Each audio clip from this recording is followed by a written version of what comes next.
एका गावामध्ये एक मोठी बाग होती. त्या बागेमध्ये आंबा, काजू, नारळ, फणस अशी मोठमोठी झाडे होती. तसेच चाफा, बकुळी, जास्वंदी, मोगरा अशी विविध प्रकारची फुलझाडेही होती. बागेच्या एका बाजूला एक मोठे तळे होते आणि तळ्याच्या मध्यभागी एक भले मोठे कारंजे होते आणि त्या तळ्यामध्ये 2 पांढरे शुभ्र हंस होते. ते 2 हंस दिवसभर पाण्यात पोहत असत.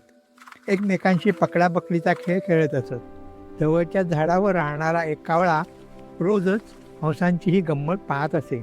त्याला वाटले, या हंसांचा रंग किती पांढरा शुभ्र आहे. आपला रंग तर अगदी काळा, कोळशासारखा. शिवाय हंसांना तर दिवसभर पाण्यात पोहण्याची मजा करता येते. त्याच्या मनात आले, की या हंसांशी आपण मैत्री करूया, त्यांच्याशी बोलूया. दुसऱ्या दिवशी कावळा तळ्याजवळ हंस पोहत होते तेथे आला आणि म्हणाला, "काय दोस्तांनो, तुमची खूपच मजा आहे. दिवसभर पाण्यात पोहता येतं, कुणीही तुम्हाला थांबवायला येत नाही आणि तुमचा रंग तर किती छान, पांढरा शुभ्र, सगळ्यांनाच आवडणारा. माझा रंग अगदी काळा, मला सुद्धा आवडत नाही. माझा आवाजसुद्धा कर्कश आहे, सारखी नुसती काव-काव." तेव्हा एक हंस म्हणाला, "अरे कावळे दादा, तुला वाटतं आमची मजा आहे. आम्हाला सतत पाण्यात राहायला मिळतं. पण खरं सांगू का?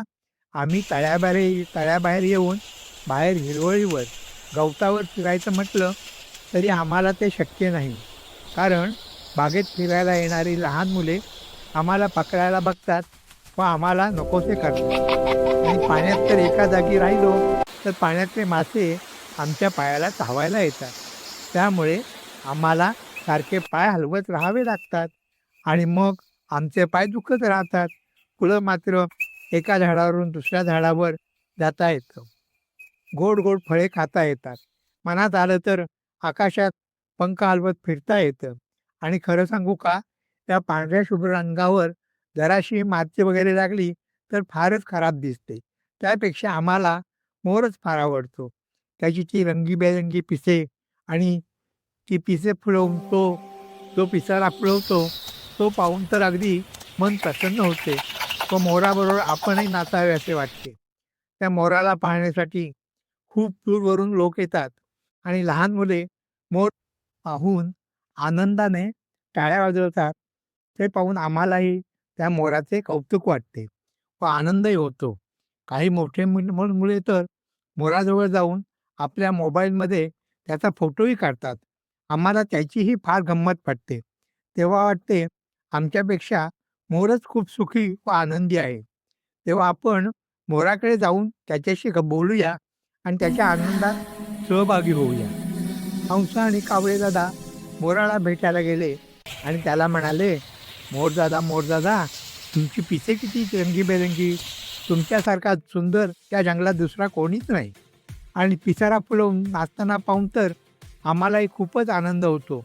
तेव्हा तो मोर म्हणाला, "माझी रंगीबेरंगी पिसे पाहून आणि फुललेला पिसारा पाहून सर्वांनाच आनंद होतो.